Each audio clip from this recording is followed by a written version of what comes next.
जय हिंद बच्चों मैं अजय कुमार वाराणसी उत्तर प्रदेश से आपके अपने चैनल नव शिक्षण पे स्वागत करता हूं। बच्चों आज हम लोग श्रेष्ठा योजना के संबंध में पूरी जानकारी लेंगे और जानेंगे कि आखिर यह परीक्षा किसके लिए है, कौन बच्चे दे सकते हैं, इसका फ़ायदा क्या है। तो पूरा वीडियो अवश्य देखिएगा। आप कैसे तैयारी करेंगे, सिलेबस और पेपर कैसा आता है, किताबें कौन सी लगेंगी, सब कुछ बताऊँगा। और फॉर्म जो है बस आने वाले हैं और कब आने वाले हैं इसकी पूरी जानकारी देने जा रहा हूँ।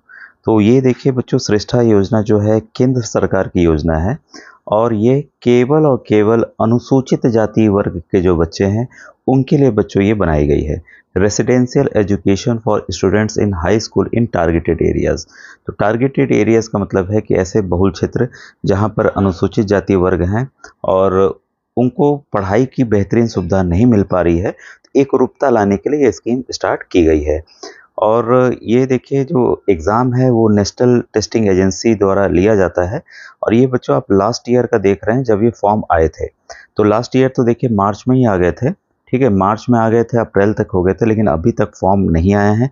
आपके काफ़ी प्रश्न आ रहे थे कि सर ये फॉर्म कब निकलेंगे, और परीक्षा जो हुई थी बच्चों मई में हुई थी। लेकिन मैं बताना चाहूँगा यहाँ बच्चों कि फॉर्म जो है आपके अप्रैल फर्स्ट वीक, ये आप जो देख रहे हैं अप्रैल के प्रथम सप्ताह में फॉर्म, या आखिरी मार्च के बस 5-6 दिन बाद, 8 दिन बाद भी आ सकते हैं, ठीक है। और परीक्षा आपकी मई लास्ट, ठीक है, या फर्स्ट वीक ऑफ जून में हो जाएगी। तो समय आपके पास ज़्यादा नहीं बचा है। काफ़ी बच्चे हैं जो कौन दे सकते हैं, ध्यान रखिएगा, जो बच्चे इस समय क्लास 8th में पढ़ रहे हैं, ठीक है। कई बच्चों ने NMMS की छात्रवृत्ति भी पास की होगी, सभी बच्चे ध्यान से सुने।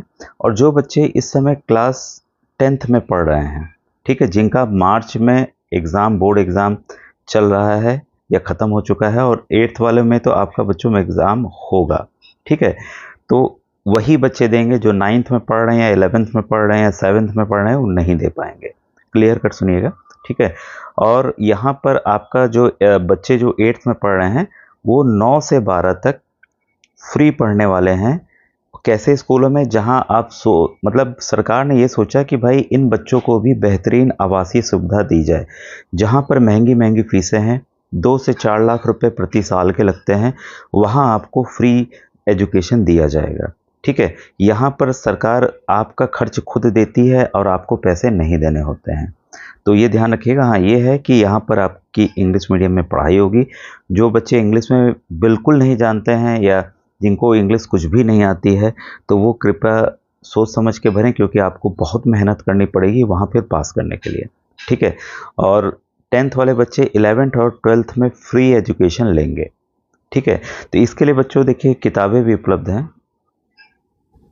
बच्चों देखिए, अगर जैसे आप तैयारी मेरे वीडियो से भी कर लेंगे, ठीक है, और काफ़ी मैंने मॉडल पेपर बताए हैं, वो भी बताऊंगा कैसे करना है। लेकिन अगर आप किताब लेना ही चाहते हैं तो क्लास 9th के लिए Hindi as well as English medium दोनों उपलब्ध है, ठीक है। और क्लास 11th के एडमिशन के लिए केवल हिंदी मीडियम में उपलब्ध है, ठीक है। तो ये देखिए आपको करना क्या है, raghavaprakasan.com ये लिखा हुआ है, यहीं पे आपको आना है, ठीक है। तो जैसे आप देखेंगे तो ऑर्डर यहाँ से, आप जो भी किताबें आपको चाहिए, जिस भी एग्ज़ाम की आप तैयारी कर रहे हैं, तो देखिए श्रेष्ठा योजना का यहाँ पर आपके सामने आ गया है। PM SSB पहले एग्ज़ाम होता था, अब एग्ज़ाम होना बंद हो गया। दोनों के सिलेबस सेम है। तो ये क्लास 11th के लिए है, ये क्लास आपके 9th के लिए। अब नया कवर आ गया है, ये अभी पुराना अपडेट अभी हुआ नहीं यहाँ पर, ठीक है। और उसमें नए पेपर्स भी ऐड हो गए हैं। और आपका इंग्लिश मीडियम वाला इसी में आपको बच्चों दिखेगा, ठीक है। आप सर्च करिए, क्योंकि इसको दिखाने में फिर काफ़ी टाइम लॉस होंगे, तो आप यहाँ से ऑर्डर कर सकते हैं, ठीक है, या तो आप फ्लिपकार्ट, अमेजोन पे भी इसको आप सर्च कर सकते हैं। अब आइए बच्चों अपने मेन टॉपिक पे आते हैं। देखिए बच्चों, इस परीक्षा की तैयारी मैं 3 सालों से करा रहा हूँ, ठीक है। और जितने भी पेपर आए हुए हैं सबको मैंने सॉल्व करके अपने चैनल पर बताया हुआ है, और मॉडल पेपर भी बताए हुए हैं, ठीक है। तो आपको करना क्या है, केवल मेरे यूट्यूब पे जाना है। आपको अपने यूट्यूब ऐप पर नव शिक्षण टाइप करना है, और ये जो लिखा वाला भाग आ रहा है इसको आपको छू देना है, ठीक है। तो जैसे आप छुएंगे तो आपके सामने काफ़ी ऑप्शंस मोबाइल पे आ जाएंगे, वीडियो, शॉर्ट्स, लाइव, फिर प्लेलिस्ट। तो प्लेलिस्ट को आपको छूना है। फिर प्लेलिस्ट छूने के बाद बच्चों आप स्क्रॉल नीचे कीजिएगा। जिस भी परीक्षा, काफ़ी परीक्षाओं की तैयारी कराता हूँ, जैसा आप जानते हैं कि एक गवर्नमेंट टीचर हूँ, जितने भी फ्री एजुकेशन वाले स्कीम्स होते हैं मैं उसकी बच्चों जानकारी देता हूँ। यहाँ देखिए आपके सामने आ गई है श्रेष्ठा योजना 2024, ठीक है। तो ये लास्ट ईयर का है, इसको ध्यान से देखिएगा। इसमें मैंने जो स्कीम्स आई, जब रिज़ल्ट आया, इसके बच्चों के इंटरव्यूज़ देखिए। इसने टॉप किया था, छत्तीसगढ़ में 5th रैंक आई थी। संजना बांदे हैं छत्तीसगढ़ से। तो उनका काफ़ी पेपर्स, मॉडल पेपर्स मैंने बताए, और बच्चों काफ़ी बताए हुए क्वेश्चंस मेरे एग्ज़ाम में आते हैं। ठीक है, तो ये आप वीडियोस को देखिए, ये मत सोचिएगा कि पुराने हैं तो नहीं आएंगे। उसी पैटर्न के सवाल अभी भी आ रहे हैं, और जो क्लास 8th के एग्ज़ाम्स आप जो भी तैयारी किए हैं उससे भी क्वेश्चंस आएंगे। सभी कुछ इसमें मैंने देखिए आंसर की सब बताए हुए हैं, तो आप इसको जाकर यहाँ देख सकते हैं। ठीक है, अब आइए एक और दूसरी प्लेलिस्ट दिखाऊं जिसमें मैंने और पुराने पेपर्स हैं, क्योंकि जब आप उसको देखेंगे तब आपको उसकी जानकारी मिलेगी कि किस तरह के आखिर एक्चुअल में पेपर आ रहे हैं, और वही पैटर्न देखिए बच्चों बना हुआ है। अब यहाँ पर देखिए केवल और केवल सॉल्व पेपर हैं। ठीक है, ये चाहे जिसका हो, पीएम एसएसवी हो, सीएचएस हो, सैनिक स्कूल, इसको आप जरूर देखिएगा।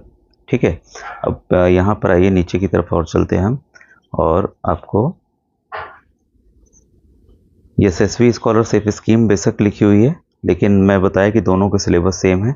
इसको आप जरूर देखिए 9th और 11th के लिए। ठीक है, उसमें श्रेष्ठा नहीं लिखा है, इसके बावजूद देखिए, यह देखिए श्रेष्ठा स्कीम। ठीक है, ये अलग से आ गया है, तो आप इसको खोल लीजिएगा, और जो वीडियोस हों इसको ज़रूर देखिए, क्योंकि मैंने पूरी जानकारी यहाँ दी हुई है। एक एक चैप्टर्स पढ़ाए हुए हैं, बुक से पढ़ाए हुए हैं, विधिवत समझा समझा के। ठीक है, तो ये पूरे आपको काम आने वाले हैं, चाहे वो आपको एनएमएस दिखे। ठीक है, जैसे यहाँ पर आपको एनएमएस, पीएम एसएसवी, श्रेष्ठा दिख रहा होगा, ये आपसे रिलेटेड ही है बच्चों। ये मत सोचिएगा कि दूसरे एग्जाम के लिए है। वैसे क्वेश्चन आ रहे हैं, उसको फिर मैंने इसी में डाला भी है, इसी वजह से। ठीक है, तो बच्चों आप इस तरह से प्लेलिस्ट में जाकर तैयारी कर सकते हैं। अब देखिए इसमें जो मुख्य चीज़ें हैं, जब फॉर्म आ जाएगा फिर से तो मैं बताऊंगा कैसे फॉर्म भरना है, सब जानकारी दूंगा। सब ऑनलाइन ही फॉर्म भरे जाते हैं, ऑफलाइन नहीं भरे जाते हैं। ठीक है, और किसी को भी कहीं पे भी कोई पैसे देने की आवश्यकता नहीं होती है। ठीक है, अब ये देखिए, ये है ministry of social justice and empowerment. यही जो है ये मिनिस्ट्री इसको श्रेष्ठा योजना को रन करती है। ठीक है, और इसमें जो जो कमियां हैं, इसके लिए ऑल इंडिया श्रेष्ठा ग्रुप बना हुआ है। तो जो बच्चे पास होंगे उसमें जुड़ सकते हैं बाद में, क्योंकि कुछ कुछ समस्याएं आती हैं, तो ऑल इंडिया श्रेष्ठा ग्रुप्स के मेंबर्स जो हैं जाकर मिनिस्ट्री ऑफ सोशल जस्टिस में, एनटीए में जाकर वहाँ बात करते हैं। जो वहाँ अंडर सेक्रेटरी हैं उनसे बातचीत होती है, जो कमियाँ हैं उसको दूर करने का प्रयास किया जाता है। तो देखिए गवर्नमेंट ने बहुत अच्छी स्कीम्स लाई है बच्चों के लिए, क्योंकि इतने बड़े बड़े स्कूलों में जहाँ 4 लाख फीस है, 3 लाख फीस है, भाई गाँव के बच्चे अब जाके पढ़ रहे हैं। अब यहाँ पर देखिए कुल 3000 सीटें हैं। ठीक है, क्लास 9th और 11th के एडमिशन के लिए। ठीक है, और क्वालिटी एजुकेशन मिल रही है, श्रेष्ठा के बारे में दिया हुआ है। अब इसमें हम लोग डेटा, हाँ यहाँ देख लीजिए, the paper will based on NCERT syllabus. तो इसलिए मैंने एनसीईआरटी बुक से काफ़ी कुछ पढ़ाया हुआ है, और कई क्वेश्चंस मॉडल पेपर बताए हुए हैं। तो जो क्लास 9th के लिए दे रहे हैं उनका क्लास 8th का आएगा, जो 11th के लिए दे रहे हैं उनका 10th का आएगा। ठीक है, और आपकी पेरेंटल इनकम जो है 2.5 लाख के ऊपर नहीं होनी चाहिए। ठीक है, हो सकता है इस बार फॉर्म आए तो पेरेंटल इनकम कुछ और बन जाए, और ये हमेशा पेपर पेन ऑफलाइन मोड में होता है, विभिन्न शहरों में होता है। ठीक है, तो उसके शहर की भी लिस्ट आती है। अब देखिए इसमें एग्ज़ाम में आएगा क्या क्या। गणित के 30 सवाल होंगे, काफ़ी महत्वपूर्ण होते हैं। विज्ञान के 20 सवाल, सोशल साइंस के 25 सवाल, जनरल नॉलेज और अवेयरनेस के 25 सवाल। तो इसमें ध्यान रखिएगा, जो भी बच्चे क्लास 9th के लिए दे रहे हैं उन्होंने NMMS की तैयारी की होगी, तो उसके विज्ञान के, सोशल साइंस के, गणित के सवाल आपकी प्रैक्टिस जो की है वो काम आने वाले हैं यहाँ पे। ठीक है, और यहाँ पर कोई भी नेगेटिव मार्किंग नहीं है। अगर आपका टाई होता है, ठीक है, जो उम्र में बड़ा होगा उसको प्रेफरेंस दिया जाएगा, नहीं तो उसके बाद दोनों की उम्र भी अगर सेम है तो एप्लीकेशन नंबर असेंडिंग ऑर्डर में, मतलब कि बढ़ते हुए क्रम में किया जाएगा। ठीक है, इसके बाद है मीडियम क्या रहेगा, और आपका इंग्लिश हिंदी दोनों पेपर साथ में आता है। मैंने ओरिजिनल पेपर दिखाया हुआ, आप उसको जाके देख सकते हैं। अगर कोई सवाल में गलती हिंदी में रहती है तो उसके इंग्लिश वर्जन को ही सही माना जाएगा। तो इंग्लिश पे आप अभी से ध्यान दीजिए, जो भी बच्चे श्रेष्ठा योजना की तैयारी करना चाहते हैं। ठीक है, अब यहाँ पर जो और मुख्य बातें हैं, हाँ डेट ऑफ बर्थ। अब देखिए डेट ऑफ बर्थ का है, आप ये पिछले साल का है तो इसमें एक एक साल बढ़ा लीजिएगा, इसको 2009 कर लीजिएगा, लेकिन मैं कहूँगा फॉर्म आने का इंतज़ार कीजिए। ठीक है, हो सकता है डेट थोड़ा चेंज करें। ठीक है, यहाँ पर 2025 हो जाएगा। ठीक है, यही चीज़ आप इसके साथ करेंगे, ये 2007 हो जाएगा, ये 2011 हो जाएगा, ये 2025 हो जाएगा। ठीक है, तो ये मैंने इसकी रेंज आपको बता दी। इसको आप ज़रूर नोट डाउन कर लीजिएगा, ठीक है। और सिटी ऑफ चॉइस, कहाँ कहाँ परीक्षा हो सकती है, परीक्षा वहाँ वहाँ होगी, अभी हम लोग देख लेंगे उसको भी। ये फॉर्म भरने का है, ये सब चीज़ें अभी हम लोग रहने दें, क्योंकि अभी हमें इसकी जानकारी नहीं लेनी है, ठीक है। अभी हम लोग जान रहे हैं कि श्रेष्ठा योजना में, अब इसको समझिए कि सीबीएसई माध्यम के आवासीय विद्यालय, चाहे जो राज्य हो, बिहार हो, यूपी हो, उत्तराखंड हो, महाराष्ट्र हो, तमिलनाडु हो, तेलंगाना हो, ठीक है, कोई भी राज्य है, वहाँ पे सीबीएसई मीडियम के लिस्ट आती है, उसमें से आपको स्कूल सेलेक्ट करना होता है, ठीक है। इस बार से हो सकता है कि आपको कुछ, कई बच्चे इंग्लिश नहीं पढ़ना चाहते हैं, ठीक है, तो आपके लिए लोकल लैंग्वेज, जो आपकी लोकल लैंग्वेज के स्कूल्स हैं, उसमें भी आपको अपॉर्चुनिटीज़ मिल सकती हैं, ठीक है। तो फॉर्म आने का इंतज़ार कीजिए, क्योंकि उसमें स्कूल का दायरा भी फिर आपका बढ़ेगा। और जो मुख्य चीज़ें हैं उसको हम लोग देखते हैं, क्योंकि काफ़ी लंबा होता है, कई सारे रूल्स रेगुलेशन होते हैं इसमें, तो उसको हम लोग जान लें, फिर हम लोग आगे बढ़ते हैं। अब देखिए, ये एग्ज़ाम कहाँ कहाँ होता है, इस बार हो सकता है और बढ़ जाए, ये तो रहेंगे ही रहेंगे, तो आप अपने स्टेट के हिसाब से सेंटर्स को भी देख सकते हैं। आंध्र प्रदेश, आसाम, बिहार, चंडीगढ़, छत्तीसगढ़, दमन एंड दीव, दिल्ली, गोवा, गुजरात, हरियाणा, हिमाचल प्रदेश, जम्मू कश्मीर, झारखंड, कर्नाटका, केरला, लक्षद्वीप, लद्दाख, कोई भी छोटा नहीं है, जान लीजिए, मध्य प्रदेश, महाराष्ट्र, मणिपुर, मेघालय, मिजोरम, नागालैंड, उड़ीसा, पुडुचेरी, पंजाब, राजस्थान, सिक्किम, तमिलनाडु, तेलंगाना, त्रिपुरा, उत्तर प्रदेश में देखिए लखनऊ, कानपुर, आगरा, मेरठ, वाराणसी, मेरे अयोध्या, बरेली, प्रयागराज, गोरखपुर, नोएडा, हरदोई, झांसी, और उत्तराखंड में देहरादून, वेस्ट बंगाल, कोई भी ऐसा छूटा नहीं है जहां परीक्षा ना हो। तो आप आसानी से, ये फॉर्म की डिटेल्स है कैसे कैसे भरना है, ठीक है।